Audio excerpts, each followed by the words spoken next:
Because if that's you, stop doing that shit. All right. This is More Than Muscle, and the goal today is going to be super simple. We're going to look at how to master your nutrition and what key components you need to be looking for to understand nutrition and understand how to fuel your performance, how to fuel your goals, and stop feeding your mood. Because I think what most people miss is that they try to do all these diets, all these fads, all these easy concepts out there because they're trying to offset the real problem. The real problem as to why people can't lose weight or lose body fat is because they don't have the right system and structure in place. So let's first start from the ground up when we talk about this. If you're trying to drop body fat, you need to know what body fat you're at. Because a lot of the time people have this like super vague goal, like I just want to lean out, and that's not a goal, just so you know. Or I just want to get stronger, but they have no measure of it. Now, let me help you understand what getting stronger looks like as an actual goal. If you say, I want to get stronger, I can currently squat my body weight and I would like to do 1.5 times my body weight. I currently can do 1 pull-up and I would like to do 5. I currently can, deadlift 2 times my body weight and I want to be able to do 2.5. I currently can't do a box step up and I would like to be able to do a step up with, 10 pounds in each arm. That's an example of some clear-cut goals. None of this bullshit, I just want to get stronger. Vague goals lead to vague results, which basically means you aren't going to get anywhere. Now, let me give you some clarity around leaning out, because that's also one of the biggest goals that people have. They're like, I just want to get leaner. Okay, that doesn't mean anything. Especially when I ask people like, well, where's your body fat percentage at? Or where's your body fat at? And they're like, oh, I don't know. I've never really tested it. Okay. And then they tell me that they use their bullshit home scales. Oh my gosh, I can't with the home scales. Like, come on, guys. You can afford an in-body scan.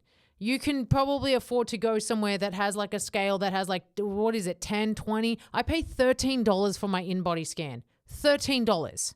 I go to a NutriShop, and literally I pay them $13 to stand on it for maybe 90 seconds. And then he prints out the piece of paper and he gives it to me. Now, if I want to one-up that, I'll go and organize a DEXA scan and I pay $60. Okay, there's a pretty clear-cut difference in that. Now, don't get me wrong, certain places charge more, and I'm fully aware of that. I am yet to find somewhere that charges more than $30 for an in-body scan and more than $150 for a DEXA scan. I'm not even joking. Now, if you're in a rural area, as in like there's nothing around you, yeah, you might have to kind of wait until you're traveling or wait until you get somewhere else. But regardless, it's pretty easy to get a body scan from somewhere that has the scanners. But do some research, find the place, go to the place, pay the place, get the scan. That's how you're going to know what your body fat percentage is at. Anyways, I say that because I think a lot of the time people use these home scales and they say like, my home scale says I'm 23%. But then when I look at a photo of them, I'm like, no, homie, you are not 23%. You're probably like 35%. Big difference, because these home scales are designed to be inaccurate. Like the best thing that they can do, truly, like probably the only thing they can do is tell you how much you weigh. I would honestly beg to differ that they could do anything else other than that. Then you have people that you still do old school ways, like the calipers where they pinch you and they test you. Do you know how much human error is in that?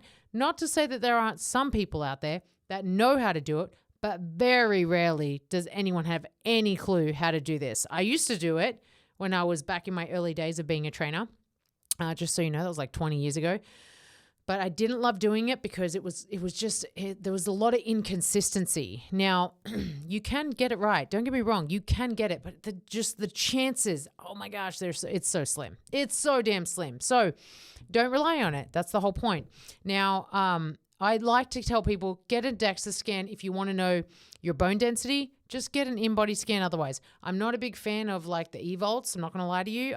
Very rarely have I found that any of them are accurate. They're highly inaccurate. They completely they miss the mark, right? I've seen some people that have come back, they're like, I dropped 6% body fat. And I'm like, there's no way. Sorry, but I look at the photos. I look at the sizes. I look at all these things. It's just not lining up. It's not lining up. Okay. So, don't be fooled. There's always going to be mechanical error. So just bear that in mind. Now, the reason why we need to know your composition is because your body fat matters, your muscle mass matters, how much water you carry matters. Your composition is what you need to be chasing, not the damn scale. The scale is bullshit. The scale is pointless. The scale just tells you how much everything that you have weighs. That's it. But if you are attached to the scale, then you are surface level. And not only that, but you are going to be a complete victim because the scale didn't move. Like, oh my gosh, the scale didn't move. Yet you didn't follow the plan. So it must be the scale's fault. How disappointing is that, right? You got to check yourself a little bit. I think people get so caught up in this bullshit. The scale didn't move, even though I'm a dress size less, even though I have more energy throughout the entire day, even though I've hit, a PR on my run, but the scale didn't move. Like, seriously, do you know how many times I hear that? And I'm like, you have to be kidding me. If that is all you care about, I need you to put like your hands next to your eyes and look down a tunnel and tell yourself, I'm a tunnel visioned person. That's what you need to do. That's what you need to do. Let's be real. Okay. I've had enough calling people out, because if that's you, stop doing that shit. All right. I'm going to be very real with you. Stop doing that shit. Understand your composition, because here's why you understand your composition. When you understand your body fat percentage, you can expect to drop 2 to 4% per month. Isn't that cool? If you stick to a nutrition plan where you follow macros, none of this calories, because calories is surface level as well. Calories is like I'm looking at the scale, but I won't look at my muscle mass or my body fat. Macros are like I'm looking at my body fat percentage and my muscle mass, and I'm looking at my carbs, fats, proteins. There you go, right? So if you want to go on a surface level approach, you can just go here. If you want to go deeper, then you're going to have to look a little bit more at a different route. The reason why this is so important and impactful is because everyone starts off the same. They always go, well, I only eat 1,500 calories a day. I only eat 1,200 calories a day. Okay, but at some point your body will outgrow that. At some point you're not going to be able to stick to that. At some point you do need to do something different. And that's just how it is. It's called outgrowing what you're doing, right? It's called developing past the level that you're at. And I think it's funny because anytime someone's like, well, I'm ready to do something else, but I don't want to do something else. And then you try and chat GPT it, and that doesn't give you the right answers. Oh my gosh, like we're going to go down that rabbit hole. So here's the thing. You do a body scan, like I said, InBody or DEXA. You find out your body fat percentage. You schedule your next DEXA scan either 4, 6, or 8 weeks later. I do every 4 weeks with my clients. Some people like to do it every 3 months. I don't know why, but I would say that 8 weeks is plenty of time to test out if what you're doing is working. Then you can expect to drop 2 to 4%. If you don't drop 2 to 4%, something is wrong. You're not doing it right. That's just it. You're either inconsistent, you're not following a plan, your macros are wrong, your calories are wrong, your foods are wrong, you're not sleeping, you're stressed out of your brain. Something is off. That's usually what is happening if you do not see a change. So then you have to make sure that if you are going to do your macros up, just do the macros. Don't worry about the calories. Just do up what are your carbs, your fats, and your proteins. The carbs should align with how much energy you need to have per day that are aligning with what your workouts are. Hopefully you're doing some form of high intensity training, some strength training, endurance, the works, right? Like add as much as you can. Hybrid training is also really, really great. The fat should just support your organs, and then the protein should support your lean body mass. Okay. So if you have 120 grams of lean body mass, you're going to have that as a minimum plus extra. If you have 150, 200, whatever it is, that's what you're going to have. Now that is going to add up to a certain calorie intake. Now with that calorie intake, then you can be like, yeah, I'm having 2,200 calories, but here's my macros. This is how you do it. Then what you want to do is you want to then have single ingredient foods make that up. Isn't that crazy that it can be that simple? Yet in practice, it's really not that simple. And now I will tell you where most people go wrong. Most people go wrong with their nutrition because they chat GPT what their macros should be, even though it doesn't take into account their lifestyle or their goals and make sure it's clear and custom to them. Then what they do is they go and add up their macros with whatever foods they want, thinking that as long as it hits, Then you're going to get results. And then, a few weeks goes by, somehow they're still inconsistent. And guess what? You have landed at what people like to feel like a failure because nothing worked. But yet in reality, you didn't really have a strong system to start, right? So that's typically why that doesn't work. So the reason why I say that is because you can't just rely on something or someone completely external and not asking you the right questions. Like, what do you do for work? Are you sitting all day? Are you standing? Do you run? Do you not run? Do you do any cardio? Do you only do strength training? If so, what kind of strength training do you do? Is it more isolation or is it compound? Like, those are the questions that people will ask you if you actually work with someone who knows what they're talking about. So I have so many people that say, I worked with this coach and, they just gave me calories, and then they would give me like some input into when I told them what I ate. I would, do a food diary and I'd send it to them, and every other week they would, give me some feedback. I'm like, that's not coaching at all. I'm not sure what that is, but that's not good. And then they'll tell me another one. Well, yeah, they gave me the macros and they just looked at my food diary every so often and gave me feedback. I'm like, that's also not coaching. Coaching is helping you understand what you're doing. Coaching is helping you steer away from your shitty plan and stick to their plan so that you can get the best results, and also making pivots and changes and adaptations. That's what coaching is. Like, hey, this isn't working. Cool. Let's do this instead. Hey, I tried this, but for whatever reason, this is what's happening. Okay, cool. Let's do this instead. This is working really well. Great. Let's do more of that now. That's what coaching is. I think that people get this really wrong idea, and there's so many people that are a coach now. Like, as long as they can put themselves in front of Chick-fil-A and tell you what to order in Chick-fil-A that is the healthiest meal, that they're an influencer and a coach and they're amazing. Or they'll tell you what is the healthiest meal that you can eat at McDonald's. I just want you to know something. That fucking influencer is at a fast food shop. Are you honestly listening to an influencer who is influencing health being at a fast food shop because they want to make content? I cannot comprehend it. I can't comprehend it. It's so hard for me. Now, this is like rant day. Seriously, this is like, I hope you're enjoying this episode. Now, the other thing to nutrition is this. Consistency is one of the hardest things. Nutrition is the highest form of discipline. The highest form of discipline. In other words, the temptations that come your way, the desires that come your way, the stress that comes your way, the fatigue, the boredom, all these things that come your way, that is where you have to say no to yourself. There's going to be that internal voice that's like, just have it. Come on. You've had a hard day. That person's pissing you off. You're so bored. You're so tired. That inner voice is going to knock at you hard. And the more that it knocks at you, the more you need to develop what we like to call the discipline muscle that very many people do not have. And you say no to yourself, and you say no to others, and you say no. And the more that you say no, the better you become.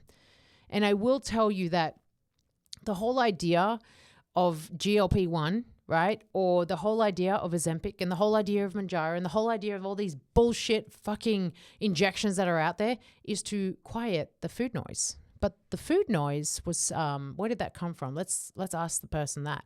Let's ask anyone that went on GLP-1 where the food noise came from, right? Did it come from when they were a child? Did it come from when they're an adult? Did it come from a trauma?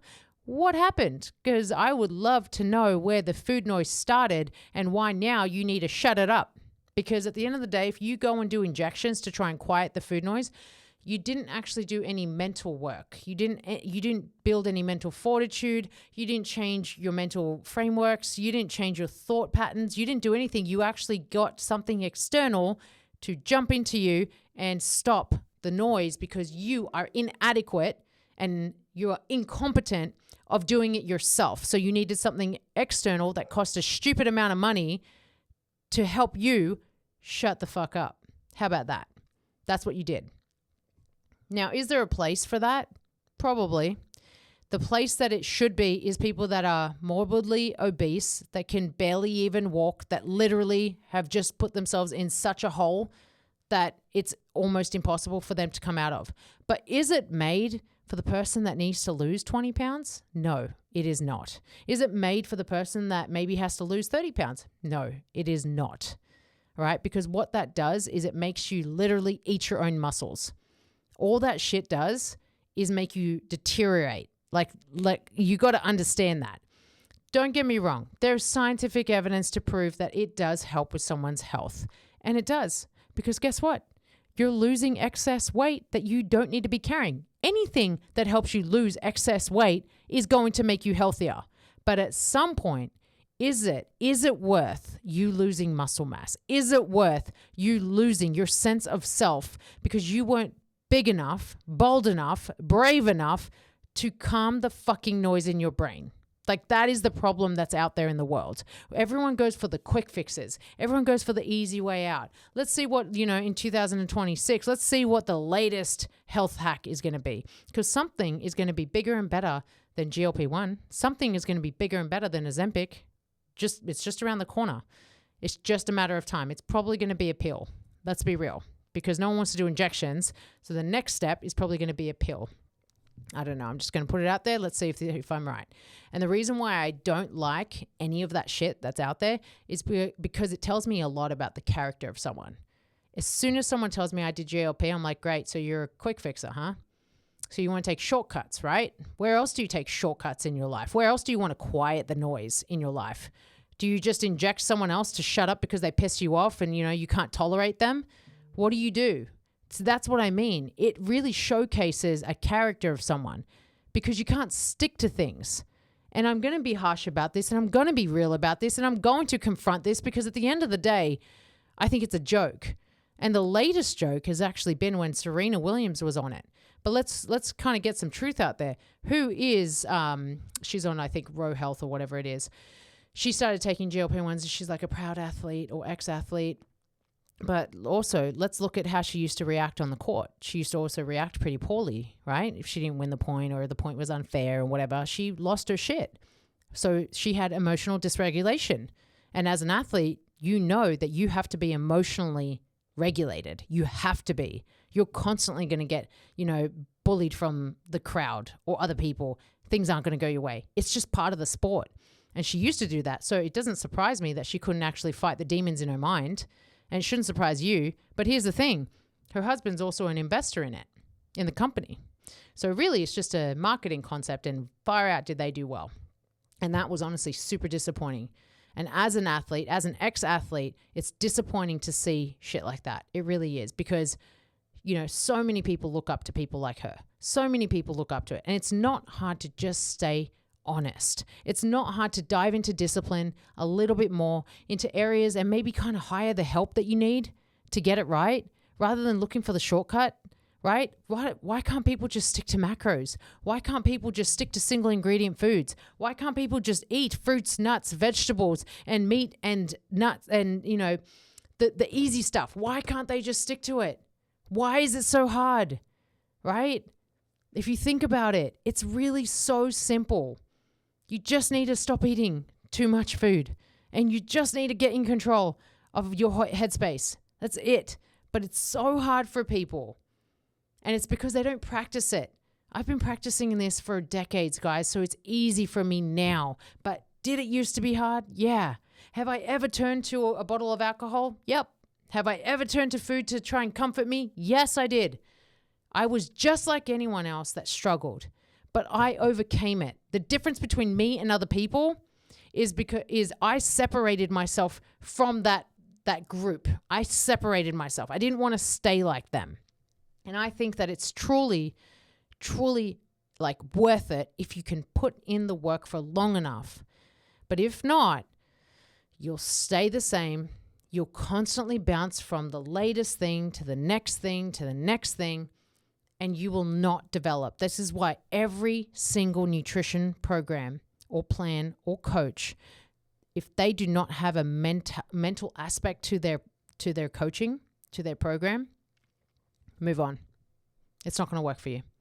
It doesn't matter. Anyone can give you macros. Anyone can give you a nutrition plan. Anyone can give you all the things of what to eat. But if they cannot deal with the demons inside your mind, they cannot change the thought patterns that you have developed over time and reframe things to have a stronger framework and a stronger strategy for you to fall on, you will not change. It's just that simple because everything happens in the mind. Every single thing is always starting out as an idea. After the idea, then it's going to be something else. You're going to put it into action. And I say this because I truly give a shit about being the change in this world. I am going to stay so old school. I'm going to stay old school with training, doing compound, high intensity, all that stuff. I'm not going to try and like conform to the latest people going, you just need steps for the day and you should do body splits. And that's the best way to train. And you shouldn't do high intensity because it raises your cortisol too much. And don't go to cold plunging. And you know what? Just kind of like take some very deep breaths and do yoga all the time. And, you know, like sleep for 10 hours a day because that's apparently now the newest thing. And, you know, when you do eat, just try carnivore first and then move to keto and then try to ketovore or whatever the hell that is. And then do intermittent fasting because that's also the latest. And then once all of that doesn't work, then you can try GLP-1. Welcome to 2025, the evolution of bullshit. Okay. I'm not going to conform to that. I'm going to stay old school where I love training the way I train. I eat very similar. I rotate my fruits and vegetables, I rotate through my proteins, and I rotate through my carbs. Do I need my meals to be exciting? Not really. I just need my meals to fuel me. I need my meals to get me through life so I can have quality of life and longevity. And once I do those two things, I'm going to make sure that I stick to my damn plan. I'm mentally tough. I have mental fortitude, and I'm growing along the way. I can't stress this enough. And even though you might listen to this and you might go, I mean, if you've made it this far, let's start there. If you've made it this far and you've listened to this, maybe you've tried some of these things and maybe you're like, oh shit, like that was me. That's fine. That's fine that it was you. It doesn't have to be you moving forward. You don't have to stay the same. You can change. I'm not saying that there isn't a place for certain diets and certain, you know, methods that are out there, but most of the people that are taking those methods, they don't need to be. And if you're one of those people that took the method but you needed to, good on you. Honestly, good on you for taking that route. But what is the next step for you? What is the next strategy for you? What do you got to do? Okay? Please do everything you can to make yourself the best version of yourself. I can't stress how many people stay the same, stay stuck, stay stagnant, and accept themselves for where they're at, even though that doesn't have to be where they're at. They can change it. It doesn't have to be their reality. Okay? You really can change it. And I truly believe that because everything you want is on the other side of fear. So take action, make a move because you're one decision away from a completely different life.